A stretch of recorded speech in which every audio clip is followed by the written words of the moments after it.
Before anything else, we would like to state again and remind our viewers that our objective in doing this program is to present the facts we gathered and present it to you without passing any judgment or conclusion just yet. At the end of this series, however, we will be providing a conclusion and a stand based on the research that our group has done. If you have information that can enlighten us and provide more clarity on this topic, please contact us and we will be more than willing to present your side. In our previous episode, we talked about the claim of Homonhon Island, as Dr. Danilo Herona tells us that the alleged diary of Magellan is a work of fiction by a professor from Seville, Spain, and the logical explanation of celebrating a mass in the island together with Father Nil Tenefrancia, a priest from the Diocese of Borongan. We have presented 3 claims of where the first mass could have happened: Bolinao, Pangasinan, Mazaua Island in northeastern Mindanao, and Homonhon Island. Now, we are going to the final 2 claims of where the first mass happened: Butuan and Limasawa. These last 2 claims are the ones with the most passionate advocates and have been in the center of contests between groups. The contest has been heated that one of the proponents filed a criminal case against the other party. Let us start with the claim of Butuan. For a long time, Butuan was believed to be the site of the first Easter Mass in the country. This belief was the norm and has never been seriously contested. Claims that with the new primary source documents, a correction was needed to be done. In the early 1900s, there were claims that Limassawa Island is the location of the Mass, not in Butuan. In this episode of Historia, we will now go through the claim of Butuan as they tell us their side in claiming the first Mass in the Philippines, together with Butuan proponents who contest their claim to the panel regarding the first Mass in the Philippines.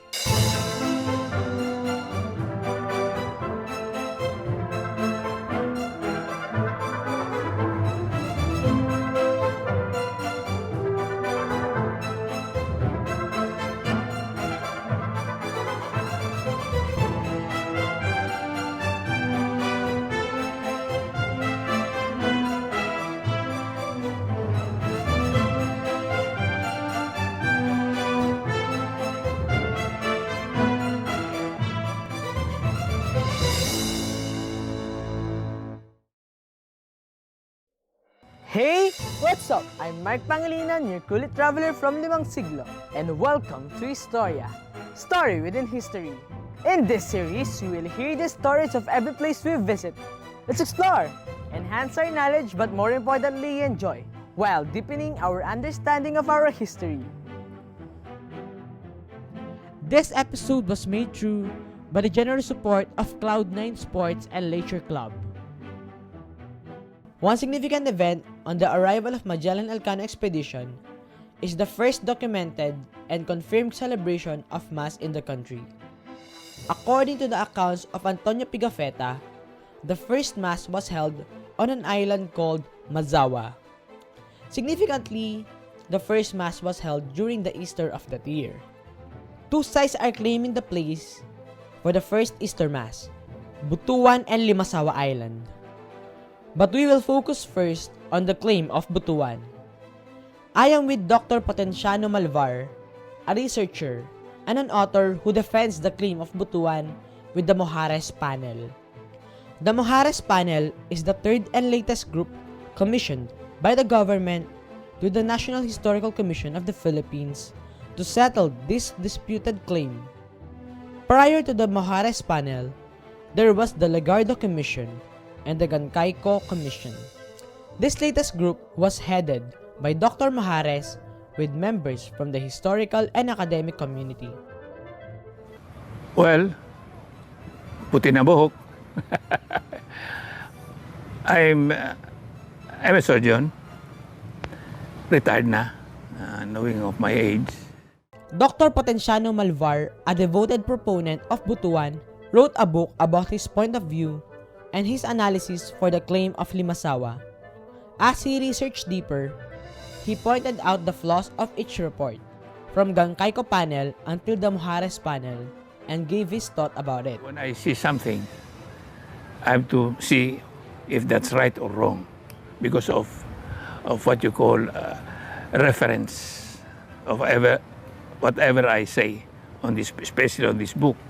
It's very important because my word is immaterial, does not carry anything, but those words I referred to in my book are authorities or historians to that effect, and special historians to the topics that I got involved in, which is Magellan and Pigafetta. So, yeah, when I talk about myself, it's an open book. It's an open book, and ganun lang. And kaya sabi ko nga is, when you say something, I find out if it's right or wrong. And if I say it right, then I say, I'm sorry. But if I say it wrong, then you'll get the hit. Not against me, but because of the people that wrote about things of the past. According to Dr. Malvar, ever since the Limassawa contested about the site of the first mass, all three panels are in favor of Limassawa, starting with the Gangkaiko panel, to Legarda panel, and to the most recent one, the Mujeres panel. Based on the statement of Dr. Malvar, the Limassawa proponents are pointing out that based on Antonio Pigafetta's record, 9 2/3 latitude was the exact coordinate where they landed. Latitude can be measured by comparing the position on Earth to the Sun or the North Star. This has been widely used method during that time, while longitude measure is still inaccurate at that time. Ang purpose nitong mga Limassawa proponents, 9 2/3 yan ang pinuntahan. Kayo yung 9 2/3 ni Pigafetta, yun talagang pinuntahan. So, kasi yan ang purpose ni Magellan na pumunta sa 9 2/3. So ngayon, 9 2/3, sabi ni ngayon ito, sandali muna.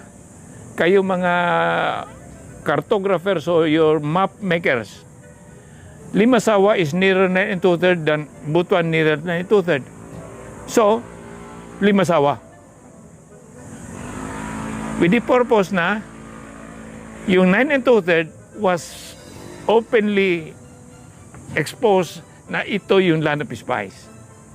Is it the land of spice? Aside from Dr. Potenciano Malvar, Mr. Greg Hontiveros, a researcher and a writer from Butuan City, accepted our invitation to tell us more about his stand for their claim as the site of the first mass. Currently, Mr. Hontiveros is based in Southern California. Yeah, I'm Greg Hontiveros. Well, my full name is rather long. No? It's Gregorio Jose Antonay. Gregorio Jose Palma Hontiveros. I'm from Butuan City. Although at the moment, I'm staying in Modesto, California. Mr. Hontiveros wrote a reaction paper about his thoughts for the result of Mujeres panel report. He commended the panel for correcting an error from the Gangkaiko panel. Well, as you will notice, we have been doing this for quite some time, part of my studies. Although I did not, I would make it very clear that I didn't spend my lifetime doing that, of course, no? It's part of my overall studies on Mindanao, on Butuan, no? I did a lot of studies, I did a lot of seminars, gave talks about that. So, and my paper was well known and read by a number of people. No? So, I could say that this is well known by some people, not everybody, of course, but people who are interested in subject and whom I have the opportunity to discuss with or to to provide them my writings, I did that. I did these things, no? But it is just I just felt sorry about what happened to the various panels done by the National Historical Commission over the years. Instead of looking through these evidences, no, I was expecting them to demolish what I wrote. No, I was expecting that.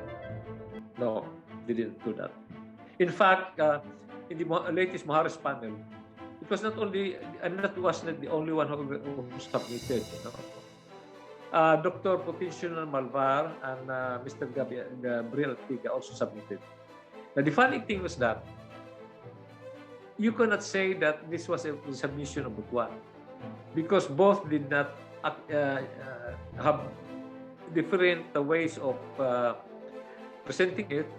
We did not also coordinate our papers. We never had that occasion to coordinate our papers, although we had discussions in the past, you know, because they were my friends also. But they also represent other LGUs, by the way.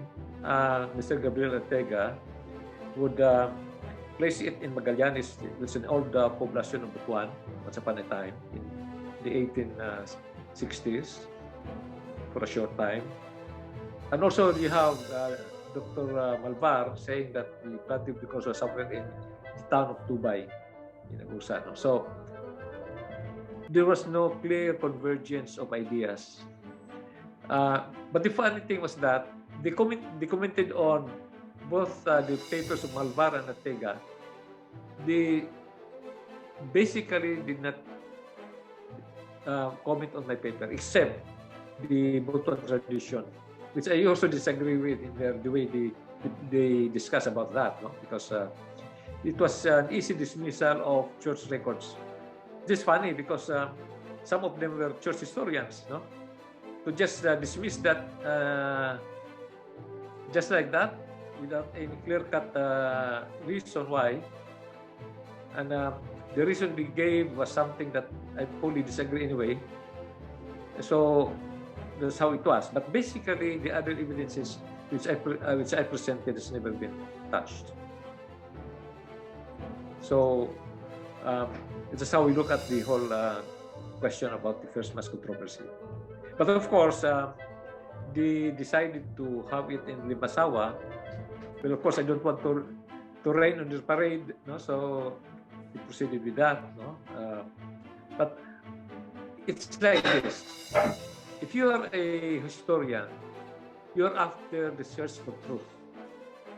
And because the search for truth was not satisfied, we should continue to search for that, no? Should continue to search for that.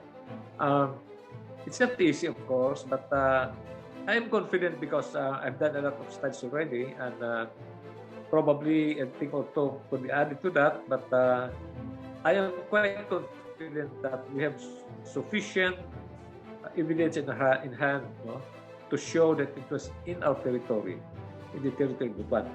The latest explanation was that Limassawa was part of the dominion of Butuan.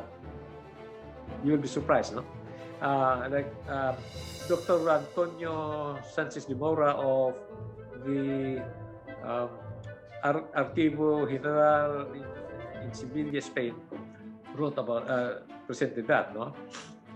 But I have certain questions regarding that, no?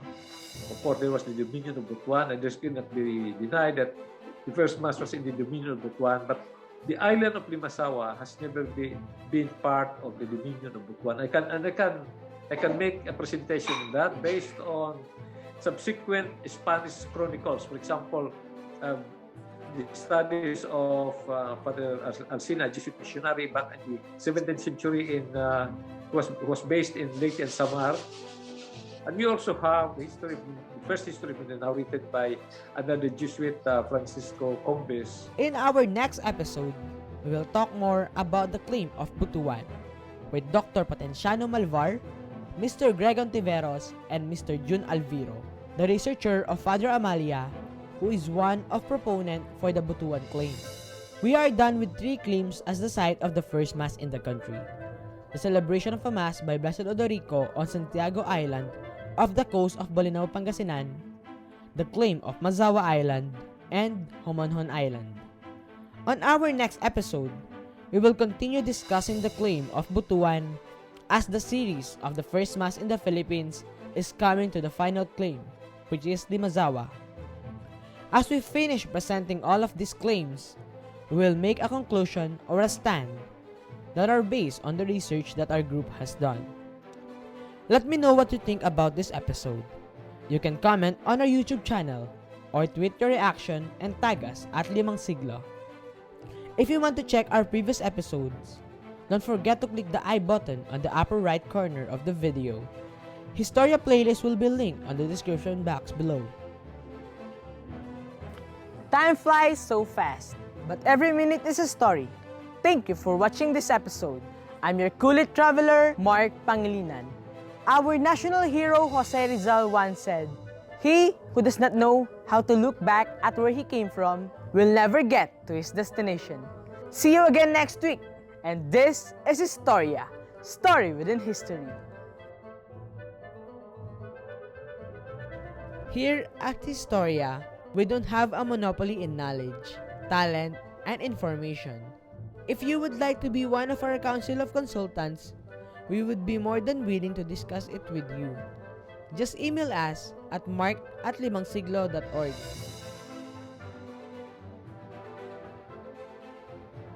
This episode was made through by the generous support of Cloud9 Sports and Leisure Club. Cloud9 Sports and Leisure Club is located at Antipolo, Rizal.